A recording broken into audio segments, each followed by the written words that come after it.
We are at the Rumson Commotion, finishing up, and Mr. Jackson is going to tell us the story of the Rumson horse.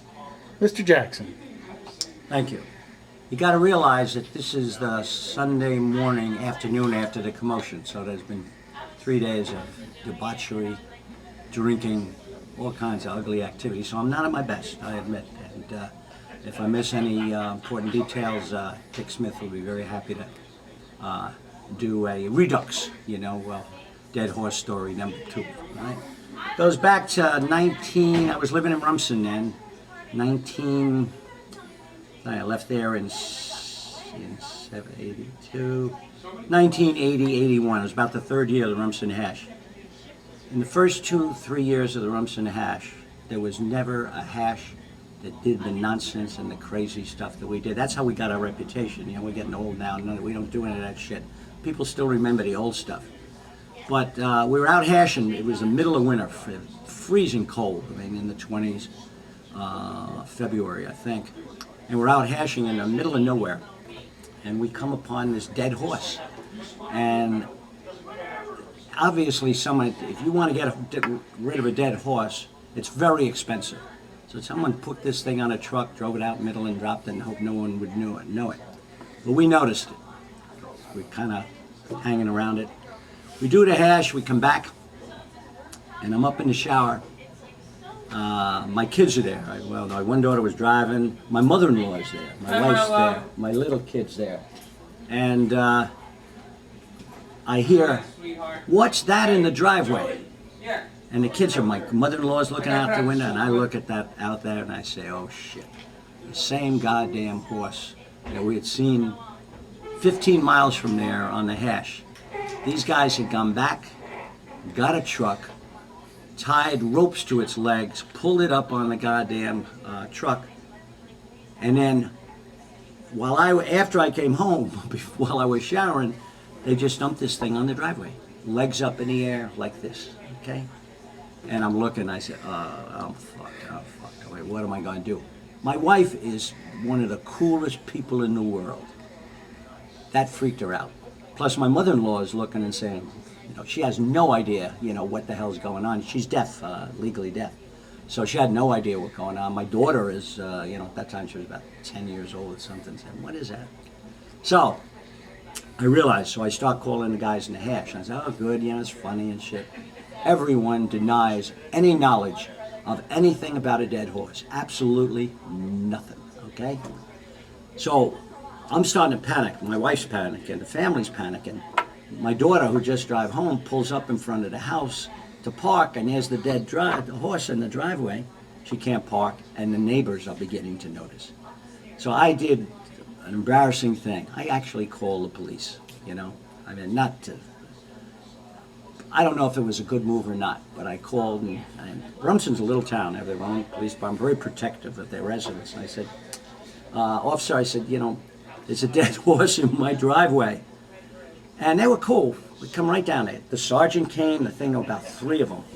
One of the patrolmen's he's looking at this horse, and he's saying, "I think it came down from there." Fucking horse was frozen like an ice cube. Its eye sockets were empty. And this asshole actually thought that this horse had perished on my driveway. But obviously it wasn't. So they said, "No problem. Now this is a Saturday. We'll call the public, our people. They'll come and take the horse. Thank you, Mr. Jackson." Well, about a half hour later, the cop comes back and says, No, I'm sorry. They came with the big truck and the thing, and the guy looks at me and says, "We have no way to get rid of a dead horse. And you're on your own." So now I'm really panicked. They leave. And finally, one of the guys called me back. He said, "I know you're in trouble and stuff." He said, "We'll come over, give you a hand." So they come over. It's starting to snow now. It's dark. And the horse is like this, and it's filling up with snow. And there were about 12 of us, and there was. And we had a couple of bottles of whiskey, and we're singing songs around the dead horse. And then finally we decide, okay, we got to get rid of it. So one of the guys, actually I have a wooded lot, he cut down some of these saplings, laid them on the truck, we tied ropes around the horse, and we pull him up. Now it's dark now, and the horse's legs are sticking up to the top of the truck, but there's nobody around because it was really starting to snow heavy. It was like 7 o'clock or so. So we decided we're going to bring it right back to the place where we found it. That way, no harm. Well, the snow was going so hard that we actually we didn't know where we were. And finally, we're in the middle of nowhere, and we said, we got to get rid of this goddamn thing. Guy backs the truck up. We tie the ropes to a tree, and drive away. Right? So I think that's the end of it, A traumatic thing for my family, but it's done. But it wasn't. On Tuesday or Wednesday, I get a call at work. Have you seen the Red Bank Register? Oh, there's a story in there that they'd found this horse, and there was implications of satanic animal cruelty shit. I think the Coke bottle up its ass was one of the things that one of the guys, I don't know why they did that, I find that offensive, but they did it anyway. And so I said, and I had a reasonably important job.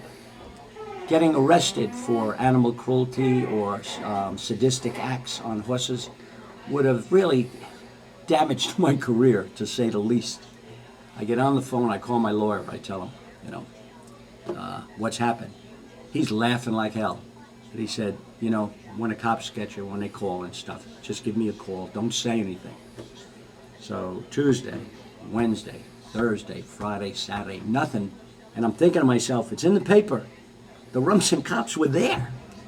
I'm there. I mean, they either knew or, I don't know. But I was absolutely convinced that I was going to get arrested.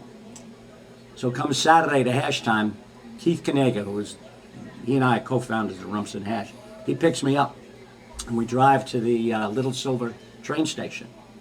And as we're pulling in, all the Rumson Hashes are there, and they're yelling. The cop's there, there's a cop there, cop car, uniform, and they're all yelling, there he is, officer, there he is. So I know they're shitting with me, right? So I pull up, and a cop comes, and he's actually got a clipboard and a warrant. And he's saying, you Gilbert Jackson, all that crap. And he said, I've been told I have to take you to the state police barracks in Colts Neck, which is where the horse was. Now I know they're fucking with me. So I go over and I jump in the front seat of the car. And I know the guy's in uniform. He's got a car. He's going to say, I can't do this. He closes the door and off we go. And each mile that we're going, I'm getting less and less confident that they really, And then finally at some point, he just started laughing like hell and turned around, and we came back and all the guys were in the parking lot. Now I found the statute of limitations, like for rape and murder, I think is 8 years. For killing horses and torturing them, there's no statute of limitations. They could come and get me tomorrow. And I think if they see this thing, I hope they don't do that. But that's the dead horse story. I've told it many times. If there's a little bullshit in it, not much. That's a real thing. I thank Dick Smith for putting this, and I never have to do it again. The story's been told.